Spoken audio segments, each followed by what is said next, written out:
Dear students, कल हमने मूल प्रवाच पढ़ा था और इसके कुछ न्यूमेरिकल किए थे। मूल प्रवाच की डेफिनेशन क्या होती है आप यहाँ से समझेंगे।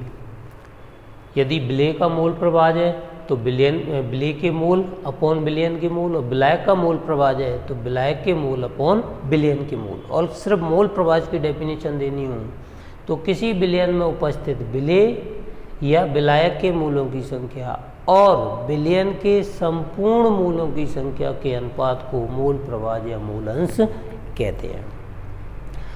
इस फॉर्मूले पे आपके सारे न्यूमेरिकल हो जाएंगे जितने भी आएंगे।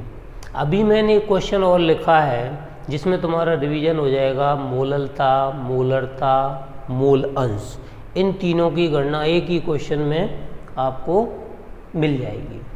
और सिर्फ क्या दिया है 20% W upon W. W upon W का मतलब मैंने बताया वेट बाई वेट, यानी परसेंटेज में द्रव्यमान प्रतिशतता दी हुई है। इससे हमें विलय भी निकालना है, विलायक भी निकालना है और बिलियन की मात्रा भी निकालनी है इसी से। और घनत्व भी दिया। अभी तुमने घनत्व वाला कोई क्वेश्चन नहीं किया होगा, इसमें घनत्व भी दिया है और तीनों चीज़ निकालनी है। देखते हैं कैसे ये सॉल्व होता है। ठीक है, सबसे पहले अपन को विलय के मूल पूछ क्या रहा है, मूल अंश पूछ रहा है। पहले अपन को मूलरता ज्ञात करनी है, मूललता। तो पहले फर्स्ट पे ही आप मूललता का फॉर्मूला लिख लो।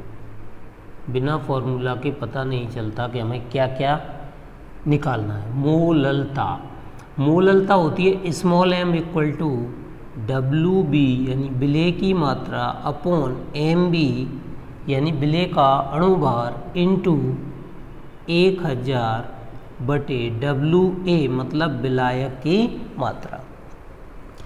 तो देखो इस 20% में सब कुछ छुपा है। 20% W/W, इसका मतलब ये है कि यदि बिलियन 100 ग्राम है तो विलय 20 ग्राम होगा और विलायक 100 में से 20 गया तो 80 ग्राम बचा है। तो माना, ऐसा क्वेश्चन अपन ने कल किया था, माना बिलियन की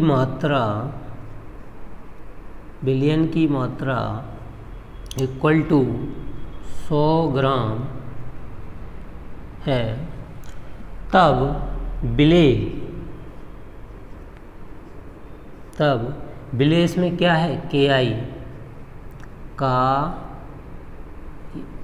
भार या मात्रा WB इक्वल टू कितना है 20 ग्राम होगा। और विलायक इसमें क्या है, जलीय विलयन है तो विलायक इसमें जल है। H2O का भार यानी कि WA इक्वल टू कितना है 80। 100 विलयन है, 20 विलय तो 80 विलायक बचा। ठीक है, और क्या दिया हुआ है, घनत्व भी दिया हुआ है। घनत्व D बराबर 1.202 ग्राम लीटर क्यूब। अब हमें क्या क्या चाहिए, MB चाहिए विलय का, मूललता में MB चाहिए और WA भी चाहिए। तो WA तो है, MB निकालेंगे तो MB क्या होगा KI का अणुभार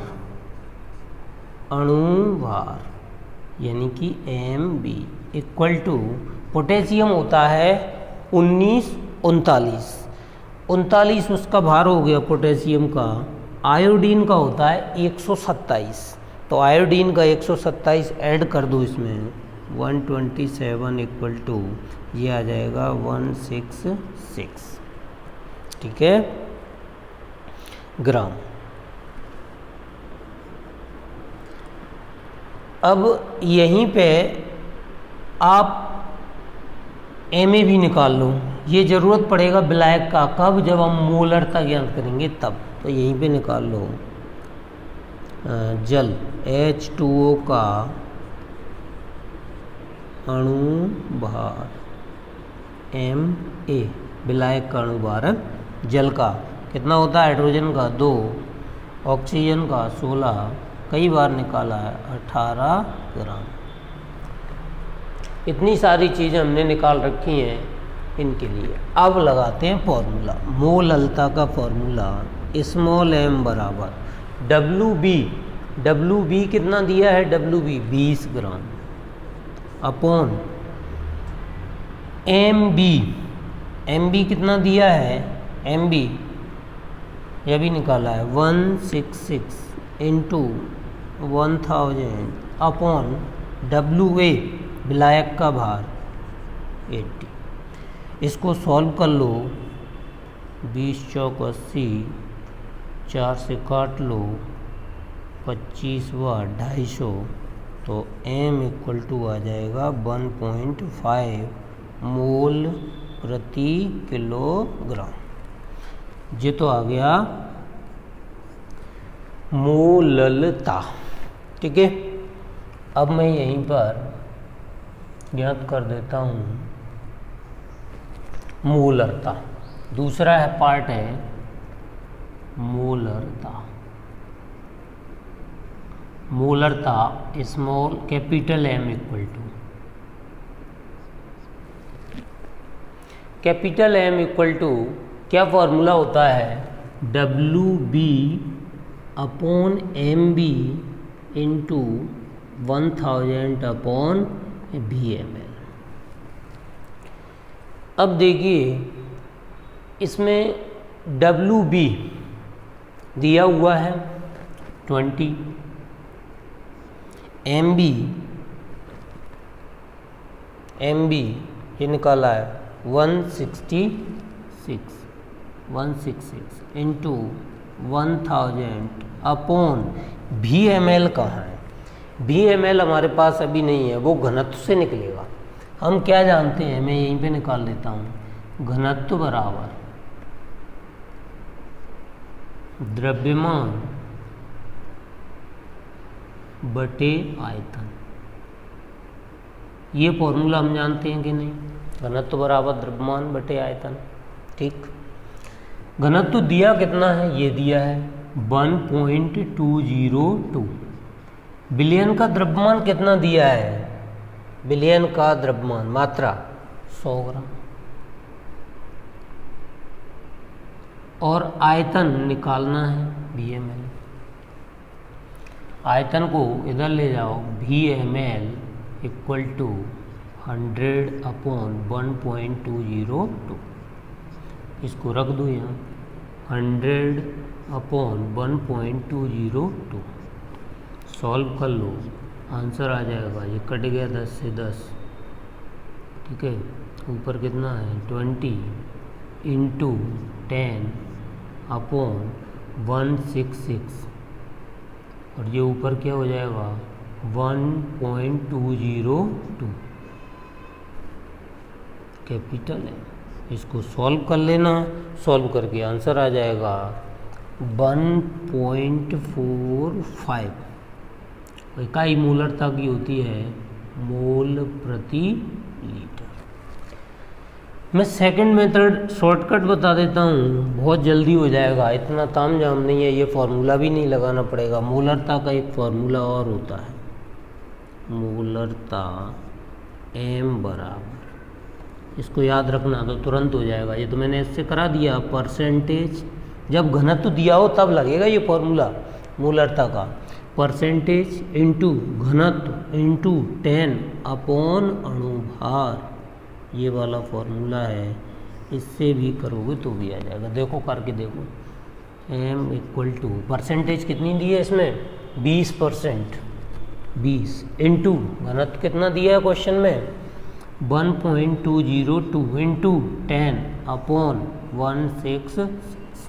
अब देखो यही वाली वैल्यू आ रही है 20, 10, 1.202 अपॉन 166। तो डायरेक्ट फार्मूले से इतना तामझाम नहीं करना, सीधे डायरेक्ट 1.45 मोल प्रति लीटर। तो चाहे ऐसे कर लेना चाहे ऐसे, मैंने दोनों मेथड बता दी। किताबों में ये वाली मेथड दी है, लेकिन फिर तुम ये कहते कि ये उससे भी हो सकता है कि नहीं, बिल्कुल हो सकता है। जो हमने फार्मूला पढ़ा है उसी से हो जाएगा। ये तो बनाया गया है, फॉर्मूला कन्वर्ट किया है। ओके, तो 2 पार्ट हो गए। ये बहुत ही इंपॉर्टेंट क्वेश्चन है, हो सकता है इसमें से एक ही पार्ट पूछे या कोई सा ये पार्ट पूछ ले, 2 पार्ट भी पूछ सकता है। अब आते हैं नंबर 3 पे, मूल अंश।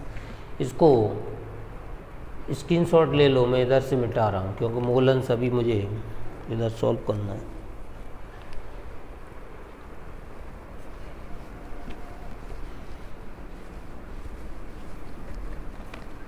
थर्ड पार्ट, मूल अंश। मूल अंश किसका? के आई का। तो एक्स के आई इक्वल टू, फॉर्मूला को तुरंत लिख लो जिससे हमें पता चले क्या क्या वैल्यू चाहिए। एन के आई यानी के आई के मूलों की संख्या अपॉन बिलियन, बिलियन मतलब के आई प्लस विलायक यानी कि विलेय प्लस विलायक। विलायक क्या है इसमें? चल। अब हमें मोल चाहिए, के आई के मोल चाहिए, तो एन के आई इक्वल टू क्या होता है? डब्ल्यू बी विलेय की मात्रा अपॉन यानी विलेय का भार अपॉन विलेय का अणुभार। विलेय का भार कितना दिया था? स्टार्टिंग में ही निकाला था ना, 20 ग्राम, और एम बी विलेय का 166। इसको सॉल्व कर लेना तो ये आ जाएगा के आई की वैल्यू। ठीक है, अब आते हैं जल का निकालने के लिए। 0.120 जल, NH2 जल का निकालना है, विलायक का। तो ये क्या हो जाएगा? WA upon MA। WA कितना है? 80।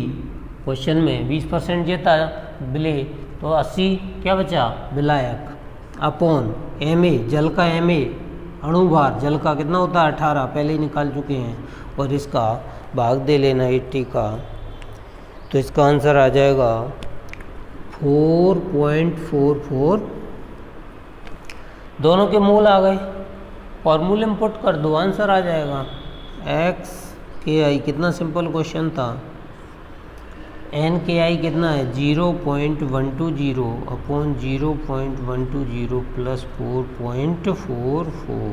अब इसको सॉल्व कर लेना है और आंसर आ जाएगा, ये आ जाएगा 0.0263। एक्स के आई बड़ा भले ही है लेकिन है कुछ भी नहीं। स्क्रीनशॉट ले लो। अपन नेक्स्ट क्वेश्चन पे आते हैं।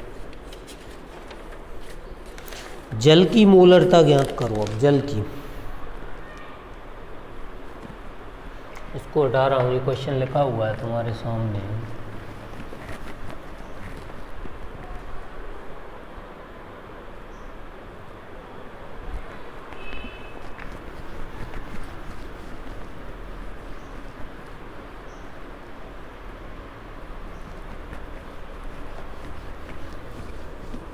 सोचो, जल की मोलरता में विलेय दिया नहीं, विलायक ही विलायक है केवल। इसको कैसे सॉल्व करेंगे? अपन को मोलरता भी चाहिए और मोललता भी चाहिए। तो सबसे पहले हम एक चीज़ जानते हैं कि 4 डिग्री सेंटीग्रेड पर 1 लीटर जल का द्रव्यमान होता है 1 किलोग्राम के बराबर। यानी 4 डिग्री सेंटीग्रेड पर 1 लीटर जल का भार इक्वल टू होता है 1 किलोग्राम। तो विलेय, इसमें विलेय तो है ही नहीं, वही है, तो इसमें विलायक WA, विलायक की मात्रा, विलायक की मात्रा WA इक्वल टू कितनी है? 1 किलो, तो मतलब 1000 ग्राम। विलायक और आयतन कितना है बिलियन का? बिलियन भी यही है, विलायक बिलियन ही तो है। बिलियन की मात्रा यानी कि VML कितनी है? 1000 ml। बिलियन भी वही है, विलायक भी वही है, और विलेय की मात्रा विलेय की मात्रा, विलेय भी क्या है, वही है, जल ही है, तो WB इक्वल टू कितना है 1000 ग्राम। तीनों चीज़ विलायक, विलेय और विलयन सब कुछ वही है, 1 लीटर जल। अपन को निकालना है फर्स्ट, जो क्वेश्चन OT में आता है तो बच्चे रट लेते हैं इसको, 55.5 आंसर आता है, मूलरता का भी और मूललता का भी, वो सेट से लगा देते हैं। लेकिन आया कैसे ये नहीं रहता, बुकों में भी सॉल्यूशन नहीं मिलता है, बस डायरेक्ट ये। अब देखो मैं तुम्हें सॉल्यूशन करा रहा हूँ। मूलरता capital M equal to, formula लगा के बिल्कुल वही, WB upon MB into 1000/BM। WB 1000, MB जल की मूलरता निकाल रहे हैं, तो जल का अणु भार कितना होता है 18 इंटू 1000, और BML भी कितना है 1000। 1000 से 1000 कट गई, 18 का 1000 में भाग दोगे तो वही आएगा 55.5। मूलरता है तो इकाई क्या होगी, मोल प्रति लीटर। दूसरा देखो मोललता के small m equal to WB upon MB into 1000/WA। WB 1000 upon 18 into 1000/1000, ये 1000 कट गया, फिर 18 का भाग दिया 5.5। इकाई क्या होगी, मोल प्रति किलोग्राम, क्योंकि मोललता ज्ञात करते हैं। इस तरह से बहुत ही इम्पोर्टेंट है, ये OT में आ जाता था पहले, अब OT तो इसमें से आएगी नहीं, आएगी ना, इसमें से 3 नंबर का एक क्वेश्चन है और 2 OT है, 5 नंबर का है टोटल, आएगी। अब आते हैं अपन नेक्स्ट क्वेश्चन पर, वो है विलेयता किसे कहते हैं। इसका स्क्रीनशॉट ले लो। विलेयता किसे कहते हैं, विलेयता का मतलब समझो। विलेयता मतलब कोई विलेय पदार्थ विलायक में कितना घुला है, उसे उस पदार्थ की विलेयता कहते हैं। जैसे मान लो 100 ग्राम जल में 20 ग्राम नमक घोला, तो उसकी क्या होगी 20 ग्राम विलेयता। लेकिन विलेयता की एक्चुअल डेफिनेशन ये है कि किसी निश्चित ताप पर निश्चित आयतन में, किसी विलयन के निश्चित आयतन में विलेय की इतनी मात्रा घोलो कि घुलना बंद हो जाए, मतलब विलयन संतृप्त हो जाए। तब तक घोलते रहो जब तक विलयन संतृप्त नहीं हो जाता। जैसे ही संतृप्त हो गया, आप उसी समय रुक के देखिए कि आपने वह पदार्थ कितना घोला। जैसे 100 ml जल में आपने उसको संतृप्त बनाने के लिए नमक डाला, डालते गए और एक टाइम ऐसा आएगा निश्चित ताप पर के नमक घुलना बंद हो जाएगा, या शक्कर भी आपने घोली तो घुलना बंद हो जाएगी। उसी समय आप रुक जाओ, जब घुल नहीं रहा तो विलयन क्या हो चुका है, तृप्त, संतृप्त हो चुका है। और उस समय देखिए कि जब विलयन संतृप्त हुआ है तब विलेय कितना हम घोल चुके, वही मात्रा उसकी विलेयता कहलाती है।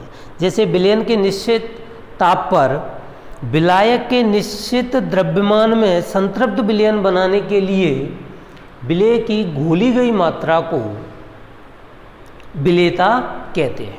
जैसे ये मैंने 100 ग्राम जल ले लिया,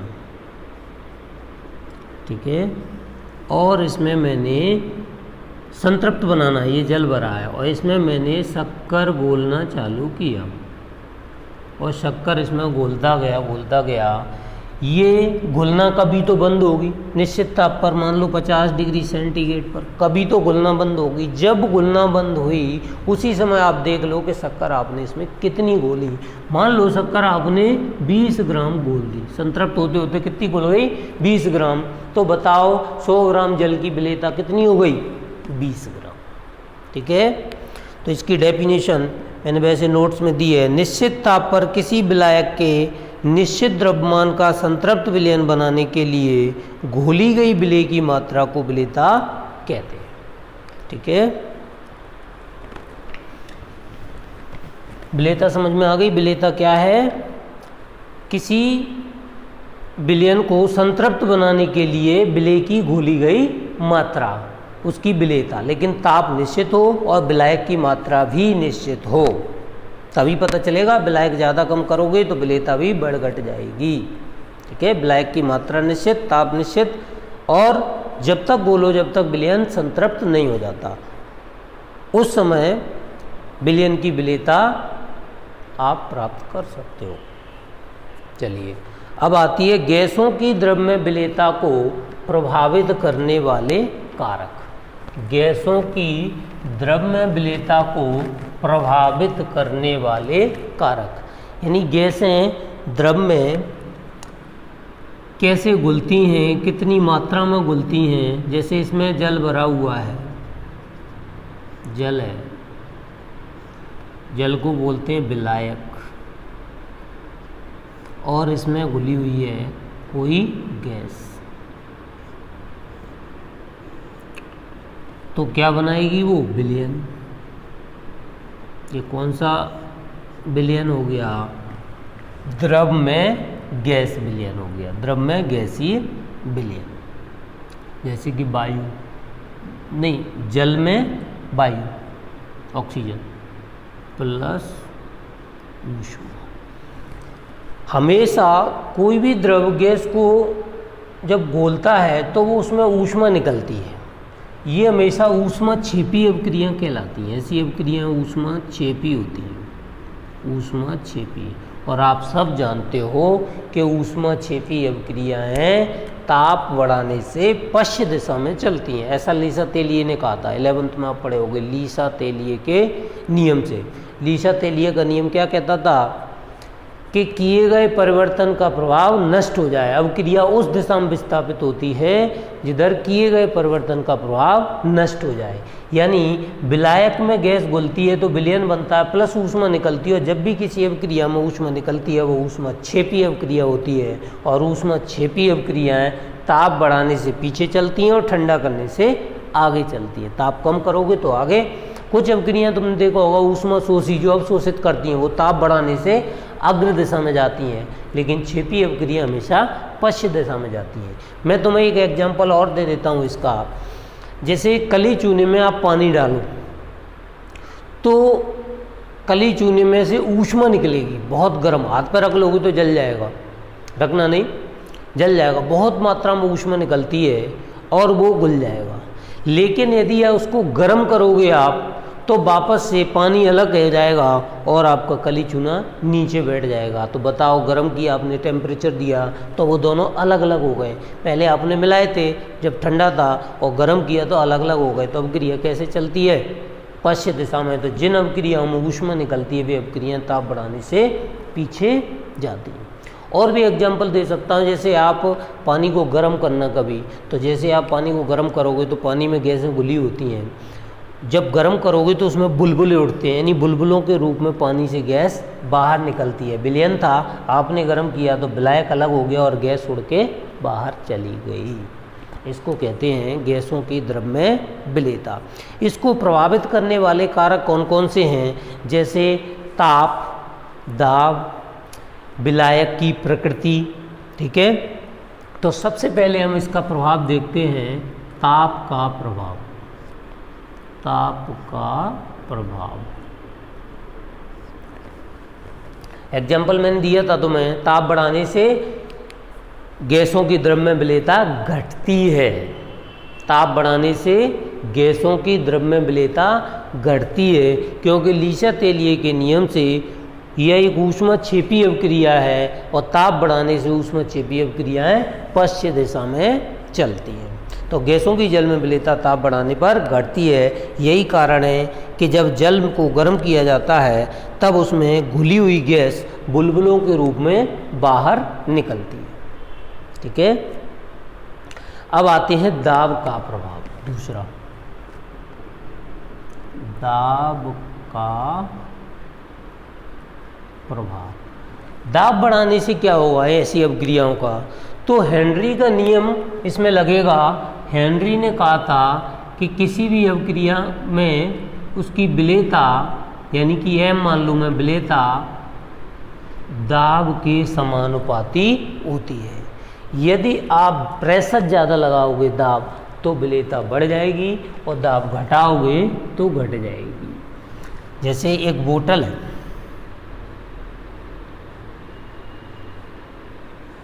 ये एक बोतल है जिसमें जल भरा है। आप कोल्ड ड्रिंक्स पीते होगे, सोडा वाटर की बोतल है, सोडा की बोतल है, और इसमें CO2 गैस भरी जाती है, CO2, और यहाँ पर एक कंचा रहता है। ऐसे जब गैस का दाब प्रेशर होता है तो ये नीचे चला जाता है, और जब प्रेशर हट जाएगा ऊपर से तो ये उठ के कहाँ जाएगा, यहाँ पे आ जाएगा, ऊपर मुंह बंद कर देगा इसका। सोडा की बोतल को जब भी आप खोलोगे तो उसमें से गैस निकलती है। आप यदि आधे घंटे बाद, 1 घंटे बाद पियोगे तो आपको मज़ा नहीं आएगा, ऐसा लगेगा कि पानी पी रहे हैं मीठा, सिर्फ पानी पी रहे हैं। लेकिन यदि खोल के तुरंत पी लोगे आप तो उसमें CO2 गैस घुली होती है और आपको अच्छी लगेगी। सोडा वाटर की बोतल मतलब जल में घुली हुई CO2, कार्बन डाइऑक्साइड। तो आप देखो दाब लगाया तब CO2 इसमें घुली, तो जितना प्रेशर लगाओगे उतनी ज़्यादा मात्रा में CO2 घुलेगी। तो गैस की द्रव्य विलेयता दाब बढ़ाने से बढ़ती है, दाब बढ़ाने से विलेयता बढ़ती है। हेनरी का नियम था ये, डाल्टन ने भी दिया था। मैं आपको सेपरेट पढ़ाऊंगा, हेनरी का नियम इम्पोर्टेंट है, इसके अनुप्रयोग भी आते हैं, इम्पोर्टेंट है काफ़ी, ठीक है। दाब बढ़ाने से द्रव्य विलेयता बढ़ जाती है। फिर आती है विलेय और विलायक की प्रकृति। विलेय तथा विलायक की प्रकृति। विलायक की प्रकृति, विलेय और विलायक की प्रकृति पर क्या निर्भर करती है विलेयता, गैसों की द्रव्य विलेयता। जैसे मान लो गैस अमोनिया NH3 गैस है और कोई द्रव है, जल है H2, तो इसमें घुलेगी कि नहीं घुलेगी, कितनी घुलेगी। तो विलेय और विलायक की प्रकृति पर कैसे निर्भर करती है विलेयता, ऐसे निर्भर करती है। देखो आप जानते होंगे विलेय और विलायक 2 प्रकार के होते हैं। पहला है ध्रुवीय, सब सुने होंगे ध्रुवीय, और दूसरे होते हैं अध्रुवीय। ध्रुवीय कौन से होते हैं, जैसे मैं ध्रुवीय विलायक की बात करूं तो ध्रुवीय विलायक जल है।